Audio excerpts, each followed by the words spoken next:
प्रधानमंत्री मोदी ने पाकिस्तान के खिलाफ सख्ती की बात सरकारी बैठक में कही। हरियाणा और महाराष्ट्र विधानसभा चुनाव में विपक्ष इसे लगातार मुद्दा बना रहा है। ऐसे में आज प्रश्नकाल का सवाल आपसे यही है कि क्या प्रधानमंत्री मोदी को चुनावी सभाओं में पाकिस्तान पर जवाब देना चाहिए? आप अपनी राय हमें एसएमएस के जरिए भेज सकते हैं। अगर आपका जवाब है हां तो टाइप कीजिए PKP स्पेस Y, और अगर आपको लगता है कि प्रधानमंत्री को चुनावी रैलियों में यह मुद्दा उठाना नहीं चाहिए, सीमा पर जवाब देना चाहिए, तो टाइप कीजिए PKP स्पेस N और एसएमएस कीजिए 51818 पर। प्रश्नकाल में इस सवाल पर चर्चा के लिए हमारे साथ कुछ खास मेहमान भी जुड़ेंगे, लेकिन पहले देखते हैं आज दिन भर हुआ क्या। कैसे पाकिस्तान को मुंह तोड़ जवाब दे रही है मोदी सरकार।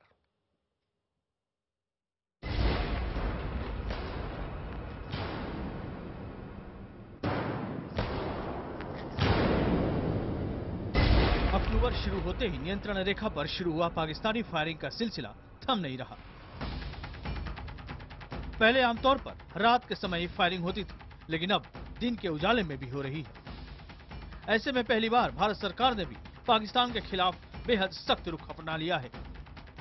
सीमा पर पाकिस्तान की तरफ से जितनी गोलीबारी हो रही है, भारत ने उससे ज्यादा गोलीबारी शुरू कर दी है। इरादा पाकिस्तान को मुंह तोड़ जवाब देने का है। चुनावी प्रचार में बेहद व्यस्त रहने के बावजूद प्रधानमंत्री नरेंद्र मोदी मामले पर नजर बनाए हुए हैं। सूत्रों के मुताबिक राष्ट्रीय सुरक्षा सलाहकार की कमान में पूरी टीम पाक फायरिंग पर नजर रख रही है। प्रधानमंत्री ने NSA को दो टूक कह दिया है कि किसी दबाव में ना आए।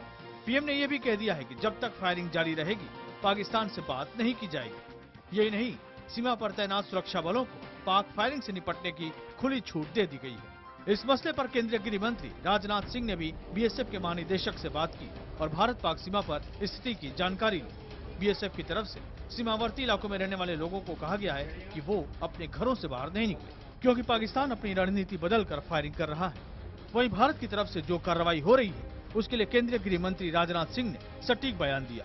राजनाथ ने कहा कि भारत ने कितना करारा जवाब दिया है वो जानने के लिए पाकिस्तानी अखबार देखने चाहिए। भारत सरकार खूब कर रही है। मैं समझता हूं कि आप पाकिस्तान के समाचार पत्रों को भी उठाकर देखिए, आपको जानकारी मिल जाएगी कि भारत सरकार क्या। हालात की गंभीरता का अंदाजा इससे भी लगा सकते हैं कि रक्षा मंत्री अरुण जेटली ने भी दिल्ली में मंगलवार को तीनों सेनाओं के प्रमुखों से मुलाकात की। जेटली ने सीमा विवाद पर ताजा हालात के बारे में उनसे बातचीत की। वहीं प्रधानमंत्री कार्यालय में राज्य मंत्री जितेंद्र सिंह ने भी सीमावर्ती इलाकों का दौरा किया। जितेंद्र सिंह ने कहा कि पाकिस्तान को भी पहली बार एहसास हो रहा है कि फायरिंग करने पर उसे किस तरह का नुकसान हो रहा है। जितेंद्र सिंह ने उम्मीद जताई कि करारा जवाब मिलने के बाद अब पाकिस्तान 2-3 दिन में फायरिंग कम कर सकता है। It seems the strategy signals seem that the Pakistan side is now gradually realizing the kind of onslaught it has received. Might take 1 or 2 days for them to silence down. केंद्र सरकार की कोशिशों के बीच विपक्ष ने पाकिस्तान की तरफ से फायरिंग को चुनावी मुद्दा बना दिया है। अरसे बाद चुनाव प्रचार के लिए निकले कांग्रेस उपाध्यक्ष राहुल गांधी ने नरेंद्र मोदी की विदेश नीति पर सवाल खड़े किए। पाकिस्तान के बारे में कुछ न बोलने पर उन पर हमला बोला।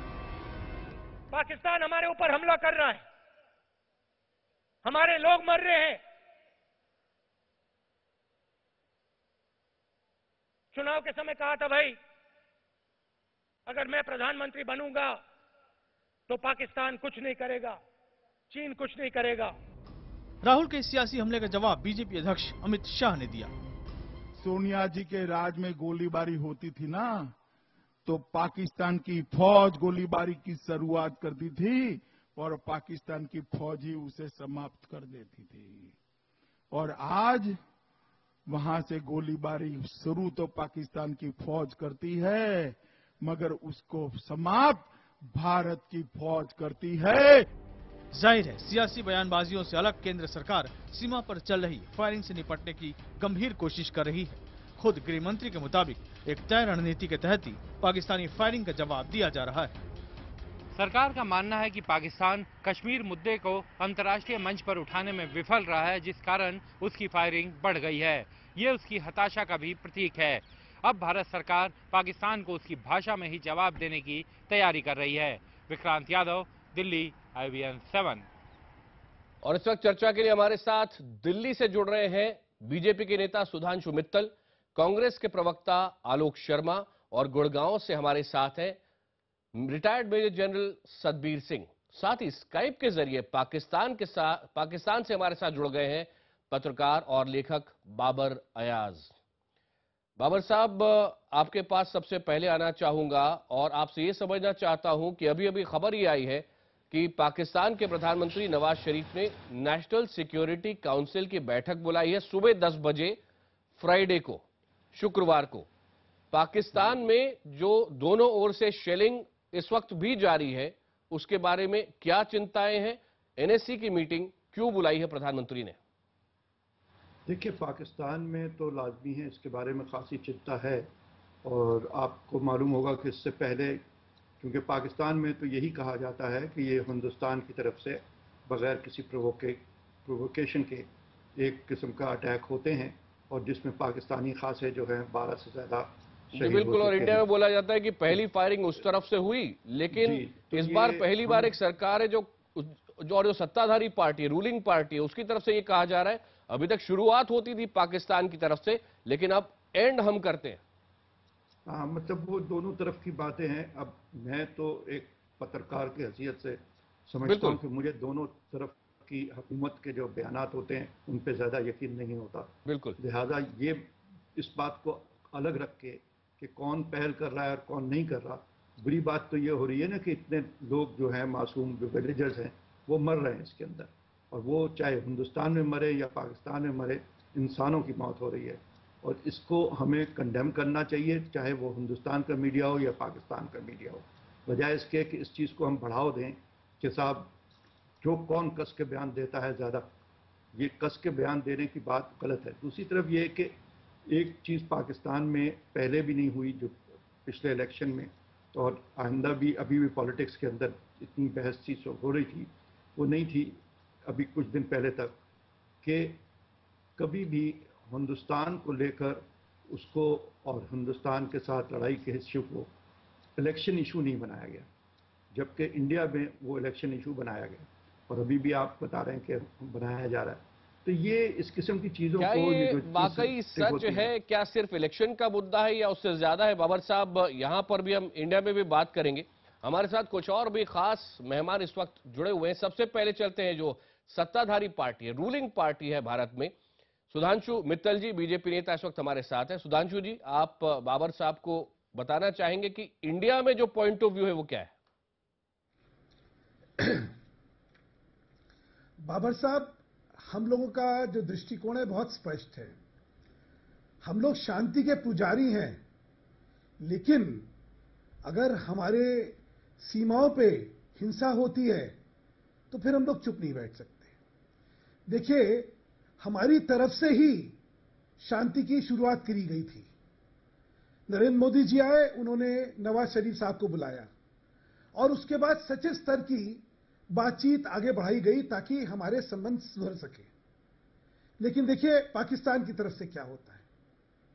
पाकिस्तान हुर्रियत को तभी बुलाती है और यहां बातचीत का जो सौहार्दपूर्ण वातावरण बन सकता था उसको खराब करती है। यह पाकिस्तान की तरफ से गलत था। यह बाद में आपके सिक्योरिटी एडवाइजर जो है वो खुद मानते हैं इस बात को। उसके बाद लगातार आपके यहां आंतरिक कलह चल रही है, आपके यहां आंतरिक समस्याएं राजनीति की चल रही हैं। हिंदुस्तान में कुछ नहीं चल रही है। हिंदुस्तान में तो राजनीति जो है बिल्कुल स्थिर राजनीति है, जनादेश मिल चुका है और हम लोग तो विकास के लिए लगे हुए हैं। इस समय हिंदुस्तान जो है, हिंदुस्तान तरक्की और उन्नति की ओर जा रहा है, उसको लड़ाई से कोई दिलचस्पी नहीं है। ठीक है, बाबर साहब से थोड़ा सा पॉइंट ऑफ व्यू इस्लामाबाद का भी ले। जी जी जी बाबर साहब। जी जी, मैं ये देखिए बात ये मैं कहना चाह रहा था कि पाकिस्तान में तो जहां तक नवाज शरीफ की हुकूमत का ताल्लुक है, वो बहुत ज़्यादा चाहती है कि हिंदुस्तान के साथ पीस की बात हो और उसकी वजह से उसके पाकिस्तान में क्या नवाज शरीफ सरकार इस वक्त फौज की होस्टेज नहीं है? देखिए, वो फौज जो है वो भी इस वक्त बहुत सी चीज़ों की होस्टेज है। पाकिस्तान की फौज जो है वो नॉर्थ में तालिबान के साथ एक लड़ाई लड़ रही है जी। इस वक्त उसके मसाइल जो हैं वो अफगानिस्तान ज़्यादा संजीदा मसला है बनस्बत इसके कि हिंदुस्तान एक मसला होता। क्या आप कह रहे हैं कि फौज भी, आपकी अपनी इत्तला है, आपकी अपनी जानकारी है कि पाकिस्तान की फौज भी वाकई भारत के साथ दोस्ताना रिश्ते चाहती है? बाबर साहब, आपकी इंफॉर्मेशन है? जी, मेरी इंफॉर्मेशन ये है कि पाकिस्तान की फौज की जो बेसिक पॉलिसी थी, जो पॉलिसी डॉक्यूमेंट जो लास्ट था, उसमें बड़ा क्लियरली लिखा था कि हमें हिंदुस्तान के साथ सिचुएशन को डिफ्यूज करना चाहिए। अब ये जो चीज़ भड़क उठी है, इसमें कुछ भी हो सकता है। मैं ये नहीं कहूँगा कि पाकिस्तान नहीं कर रहा या हिंदुस्तान नहीं कर रहा। मैं तो सिर्फ ये कह रहा हूँ कि इसका ये कहना कि हम बातचीत नहीं करेंगे, बातचीत तो आप अभी नहीं करेंगे, 10 दिन और लड़ लेंगे बॉर्डर के ऊपर और हमारे 10 आदमी मर जाएंगे, आपके 10 आदमी मर भारत जाएंगे। ने बिल्कुल साफ कहा है बाबर साहब, भारत ने जो बात कही है बिल्कुल साफ है कि जब तक फायरिंग नहीं रुकेगी हम बात नहीं करेंगे, जब तक कि देखिए ना, इस तरह की आतंक की बात होंगी ये बात नहीं करेंगे। यूनाइटेड नेशंस में भी इंडियन प्राइम मिनिस्टर ने साफ कहा। अब फायरिंग कौन पहले रोकेगा ये तो पता नहीं ना हमें, मगर ये कि असल बात ये है कि ये फायरिंग रोकने के लिए तो बातचीत करने की ज़रूरत है। जब हमारा एक तरीका है कि DGMOs की बातचीत होती है, फ्लैग मीटिंग, उसको फौरी तौर पे बुलाना चाहिए और उससे बात करनी चाहिए, बजाय ये कहने के कि हम अभी बात ही नहीं करेंगे। बात ना करना तो सियासत की और अमन की जो इच्छा है। बाबर साहब, मेरे साथ और भी मेहमान है। कांग्रेस जो कि ऑपोजिशन की पार्टी है, उनके नेता आलोक शर्मा जी हमारे साथ है। सुधांशु जी, आप बोलना चाहते, मैं आऊंगा। जी, जल सतबीर सिंह भी हमारे साथ है। पहले आलोक जी इनसे पूछ ले बाबा जी, ठीक है, मैं आता हूं। पहले सुधांशु जी आप बोल लें।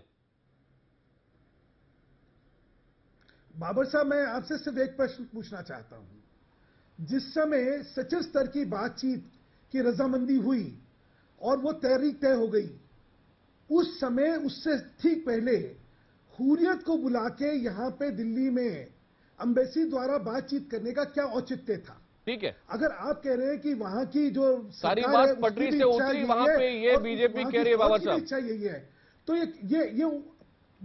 ये पटरी से उतारी किसने? देखिए, इसमें ये है कि इवन पाकिस्तान के जो फॉरेन मिनिस्टर हैं, एडवाइजर हैं, मगर फॉरेन मिनिस्टर का स्टेटस है सरताज अजीज, उन्होंने भी माना है कि ये इल टाइम्ड मीटिंग थी।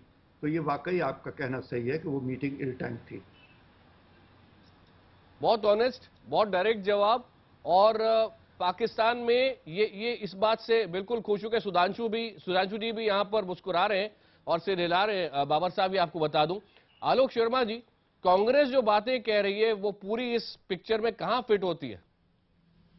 नहीं, देखिए, कांग्रेस पार्टी केवल ये जानना चाह रही है कि 56 इंच का जो सीना था, पिछले 4 महीने में जिस तरह से सीज फायर का वायलेशन हो रहा है, तो पूरी तरह से मैं समझता हूं कि जो भी चुनाव के दौरान और प्रचार के दौरान जो आप लोगों ने जिस तरह की लफाजी की थी, वो पूरी तरह से झूठ थी।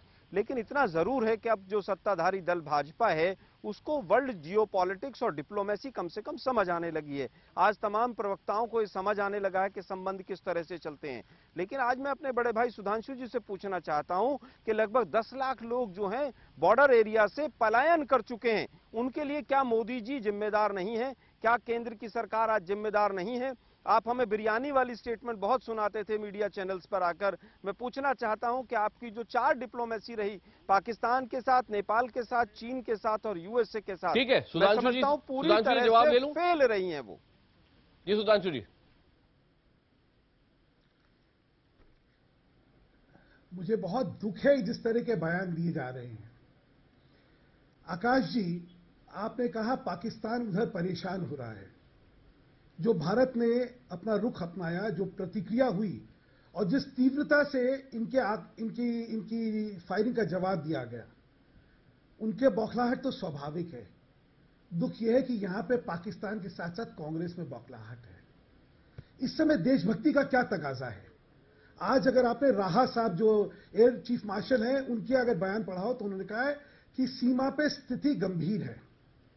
जिस समय हमारी फौजें पाकिस्तान को जवाब दे रही हैं, उस समय देशभक्ति का क्या तकाजा है?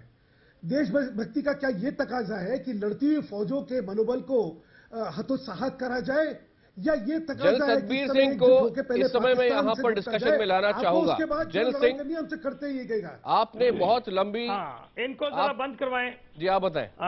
सुनिए, मैं जनरल सतबीर सिंह बोल रहा हूं। सबसे पहले मैं अपने ही देश के कांग्रेस और बीजेपी के प्रवक्ता हैं, उनको कहना चाहता हूं, नेशनल सिक्योरिटी, ये आपस में ऐसी बातचीत करने का समय नहीं है। आज एक दूसरे के ऊपर कोई ऐसी बातचीत का कोई टाइम नहीं है। फौजें एक दूसरे के साथ इस वक्त फायरिंग हो रहा है। पाकिस्तान ने पहले फायरिंग शुरू किया है और हिंदुस्तान की फौज उसको मुंह तोड़ जवाब दे रही है। हम एक फौजी होने के नाते अपनी सरकार को हम बहुत अच्छा वेलकम एक्शन समझते हैं। ये तो है कांग्रेस और बीजेपी के बीच में। ये छोटी मोटी बात छोड़िए, सिर्फ कि उसने क्या किया, 56 इंच की छाती कहां। नेशनल सिक्योरिटी कोई आम सवाल नहीं है। देश की अखंडता, देश को बचाए रखने का जो फौजें तैनात हैं उनको आप देखिए। जनरल सतबीर सिंह, पाकिस्तान का आपसे कोई एक भी सवाल पूछना चाहता हूं कि मैं बॉर्डर एरियाज में जब बहुत पहले कई बार जा चुका हूं पोस्ट के ऊपर, तो एक बात कही जाती थी कि पाकिस्तान की साइड पर जो कैप्टन लेवल के ऑफिसर्स हैं उनके पास भी इतना फ्री हैंड होता है कि वो काफी बार शेलिंग अपने ही डिसीजन के तौर पे कर सकते हैं उस लेवल पर भी। पर उसका जब रिटेलिएशन करना होता है, जवाब देना होता है, तो कैप्टन साहब जो वहां होते हैं बॉर्डर पर, वो अपने सीनियर से पूछते हैं, उनका सीनियर उनसे पहले किसी और से पूछता है।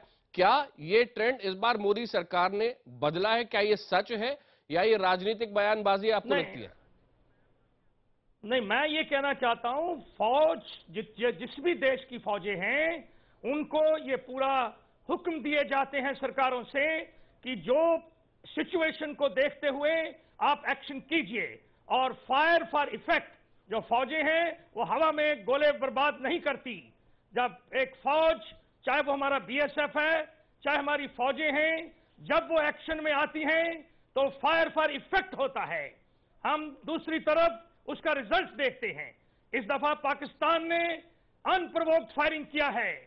हमारे पहले 4 हमारे लोग की मौत हो गई और बहुत से लोग को इंजरी हो गई। आज भी सुना है मैं टीवी के ऊपर कि 50 से ज्यादा लोगों को इंजरी हुआ है। आपस में इंडिया के कांग्रेस और बीजेपी बात छोड़कर नेशनल सिक्योरिटी का हुक्म जो प्रधानमंत्री जी ने दिया है, हम उनको सलाम से कहते हैं, बहुत अच्छा किया है। और मेरे मित्र जो पाकिस्तान में हैं, हम उनको भी ये सलाह देना चाहते हैं, यस, मित्रता और शांति, बाबर साहब, ये हिंदुस्तान का प्रिंसिपल रहा है, लेकिन कोई भी बुरी नजर हमारे देश के ऊपर रखेगी, हम उसको मुंह तोड़ जवाब देंगे। और अभी जो सरकार ने एक्शन किया है, हम उसका दाद देते हैं। इंडिया की आर्मी से जिस तरह की बात आ सकती है, फॉर्मर मेजर जनरल है, वो बात आ रही है, लेकिन आपसे मैं समझना चाहूंगा कि जिस तरह का गुस्सा इंडियन साइड पर है, क्या उसी तरह पाकिस्तानी साइड पर भी है? और इस वक्त आपको रास्ता क्या नजर आ रहा है? जी, मैं आपको यही अर्ज करना चाह रहा हूं, अगर आप ये हमारे यहाँ बदकिस्मती ये है दोनों तरफ कि फौज की राय को बहुत ज्यादा अहमियत दी जाती है और उनसे बुलाएंगे तो कभी भी शांति नहीं होगी, क्योंकि ये एक वॉर इकोनॉमी होती है। और वो उनकी मैं अर्ज कर लूं, हमारी तरफ भी जो जर्नल हैं वो भी बहुत सख्त बात करते हैं, हमारी तरफ भी जर्नल बड़ी सख्त बात करते हैं, मगर हम उन्हें क्रिटिसाइज करते हैं, हम उन्हें सपोर्ट नहीं करते। हम कहते हैं आप ये सख्त बातें ना करें। तो मैं तो ये कह रहा हूं कि हम शांति चाहते हैं, लेकिन फायरिंग किसने किया? फायरिंग पहले पाकिस्तान ने किया और अभी हम मुंह तोड़ जवाब देते रहेंगे। हम कोई फ्लैग मीटिंग नहीं करना चाहते जब तक आप फायरिंग को बंद नहीं करते हैं। जी, वो तो अब ये तो दोनों तरफ की फौजों को करते रहेंगे और इससे कभी भी शांति नहीं होगी। आलोक जी, आपके पास आना चाह रहा हूं और फिर सुधांशु जी। आलोक जी, देखिए, मैं जो मेजर जनरल साहब हैं उनके जज्बातों का कद्र करता हूं। कांग्रेस पार्टी जब भी शासन में रही, हमने 3 लड़ाइयां पाकिस्तान से जीती हैं। कांग्रेस पार्टी ने हमेशा राष्ट्रवाद की बात की है, बॉर्डर्स की सेंसिटिविटी को समझा है। मैं केवल भाजपा के साथियों को बता देना चाहता हूं कि जो आपने नारा दिया था मर जवान मर किसान का, और जब आप कहते थे कि 1 सर के बदले हम 10 सर लेकर आएंगे, तो वो गलत तरह की स्टेटमेंट थी, वो देश को गुमराह करने वाली बात थी। बॉर्डर के ऊपर सेंसिटिविटी है, कांग्रेस पार्टी समझती है।